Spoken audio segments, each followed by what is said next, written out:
সকলোকে মোৰ অন্য এটা ভিডিঅ'লৈ স্বাগতম জনাইছোঁ। মই আছোঁ লখিমপুৰত ডাঙৰ বাইদেউ ঘৰত আৰু ডাঙৰ বাইদেউ ঘৰত আজি আমি কি কৰিলোঁ আৰু কেনেকৈ দিনটো পাৰ কৰালোঁ সেয়া আপোনালোকক দেখুৱাওঁ। আহকচোন ভিডিঅ'টো মাজলৈ যাওঁ। এইবোৰ কৰি দেখুৱাই আপোনালোকক ভাল লাগে কাৰণে ভিডিঅ' বনাই থওঁ।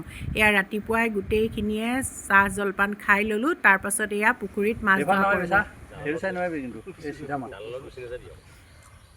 সাঁতুৰিব জানা নাই?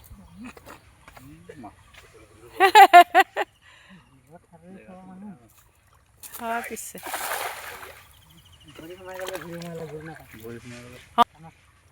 নাই পোৱা চাগে বুজিছোঁ।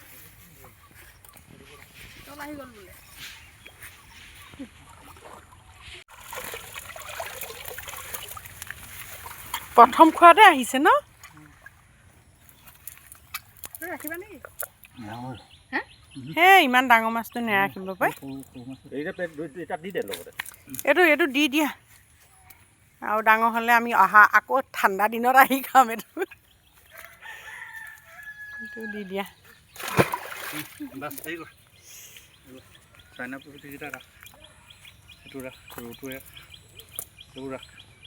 এইটো কি হেৰি ৰৌ পোৱালি?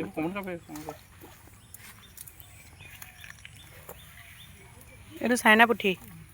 আমাৰ মৰঠি মাছটোৱে আৰু হয় নহয়, তাতকৈ ডাঙৰ আৰু খালি চাইনাৰ কাৰণে ইয়াত দানা খাই খাই পেট পেটুৱা।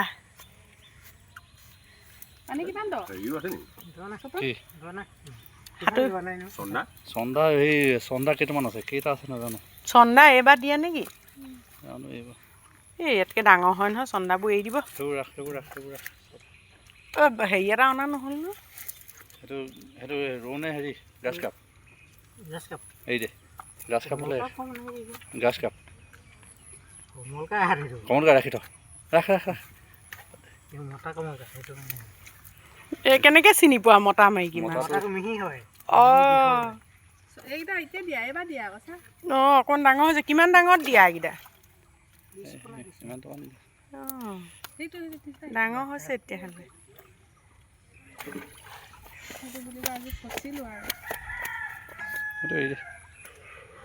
এইটো ডাঙৰ হ'ব। পুঠিকেইটা ৰাখিব লাগিব।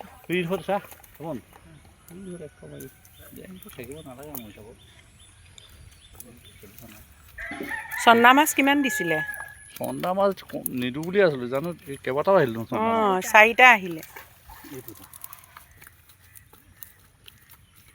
দুখ নাপায়নে? কলীয়া যোৱাটো ডাঙৰ হ'ব। অঁ বাহু নি সেইটো? কোনটো বাহু? সেইটো কলীয়া যোৱাৰ নিচিনা লাগিলে।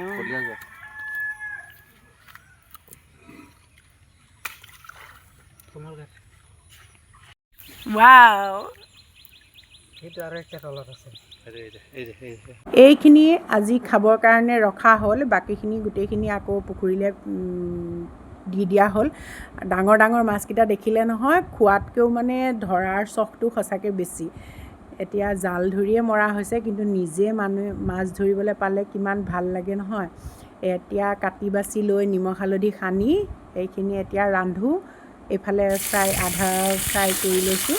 তাৰপাছত আৰু কেৰাহীখন এইফালে পাতি লৈছোঁ। তাতে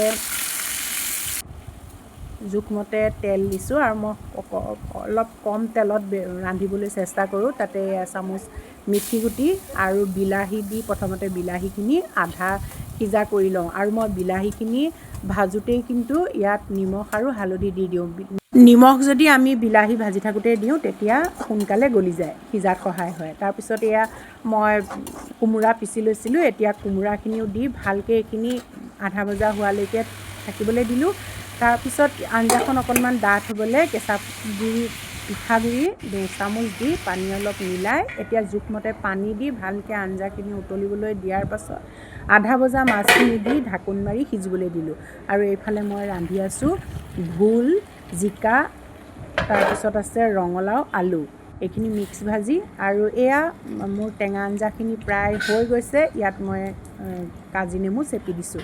এতিয়া গৰমত কাজি নেমু চেপা কোমোৰাৰ আঞ্জাখনেই ভাল লাগে। এই যে কয় এইটো কি ঢেঁকী কিবা চৰ্গলে গ'লেও লগত যায় বুলি এটা ফকৰা যোজনা আছে নহয়, মোৰো তেনেকুৱা হয়। অৱশ্যে ৰান্ধি বাঢ়ি খুৱাব, কেলেনো নোখুৱাব, কিন্তু কিবা মই মানে ৰান্ধি বাঢ়ি ভাল পাওঁ যে, খাবলৈ সোৱাদ হয় নহয় নাজানো, কিন্তু ৰন্ধা বঢ়াত মানে মোৰ চখ এটা আছে, সেইকাৰণে আৰু মই থৈ দিয়ে। এতিয়া মই আজি কি ৰান্ধিছোঁ আপোনালোকক দেখুৱাওঁ। এইফালে কোমোৰা আৰু সেয়া ফিছাৰী মাছ ধৰা আপোনালোকক দেখুৱালোঁ নহয়। ফিছাৰী মাছে কোমোৰা, বিলাহী আৰু হোৱাৰ আগে আগে নেমু চেপি মাছৰ টেঙা ৰান্ধিলোঁ। এই গৰমত মাছৰ টেঙাখনেই খাই ভাল লাগে। তাৰপিছত এয়া জহা ভোল, ৰঙালাও, আলু দি ভাজি। জহা ভোলটোৰ কাৰণে ভোলৰ পানী ওলাই যে, সেইকাৰণে অলপ মানে পনীয়া পনীয়া নিচিনা হ'ল ভাজিখন, শুকান নাই হোৱা। এইফালে মাছ ফ্ৰাই কৰি থৈছোঁ, এয়া পেটু ভাজি আৰু এয়া চালাড। গোটেইখিনি ৰান্ধি বাঢ়ি হৈ গ'ল। মা আৰু বাইদেউ দুয়োজনীয়ে সহায় কৰি দিছে। এতিয়া এয়া বাঢ়ি কুঢ়ি লৈছোঁ। গৰমত কোনো মানুহ টেবুললৈ নুঠে দেই, টেবুল চকীলে চবেই তলতে খাব আৰু। ইমান গৰম, ওপৰত এখন চিলিঙি ফেন, তিনিফালে তিনিখন ষ্টেণ্ড ফেন, সেইকাৰণে একেবাৰে ৰাউৰগৈ আছে। এতিয়া গৰম যদিও খোৱা বোৱা কৰিবই লাগিব। ৰান্ধি বাঢ়ি এয়া একেলগে আটাইকেইটাই খালোঁ, আপোনালোকৰ লগতো শ্বেয়াৰ কৰিছোঁ। মোৰ ভাল লগা সময়খিনি আপোনালোকৰ লগত মই সদায় শ্বেয়াৰ কৰোঁ। এইটোও এটা মোৰ ভাল লগা সময়, সেইকাৰণে আপোনালোকৰ লগত শ্বেয়াৰ কৰিলোঁ। বিশেষকৈ সেই মাছ ধৰা সময়খিনি বহুত ভাল লাগিলে, আপোনালোকক দেখুৱালোঁ। আৰু যদি মাছ ধৰোঁ তেতিয়াহ'লে দেখুৱাম। আজি ভিডিঅ'টো ইমানতে সামৰোঁ। যদি মোৰ ভিডিঅ'টো ভাল লাগিলে তেতিয়াহ'লে লাইক আৰু কমেণ্ট এটা কৰিব। পুনৰ এটা নতুন ভিডিঅ'ত আপোনালোকক লগ পাম। আজিলৈ সামৰোঁ। ভিডিঅ'টো চোৱাৰ বাবে সকলোকে ধন্যবাদ জনাইছোঁ।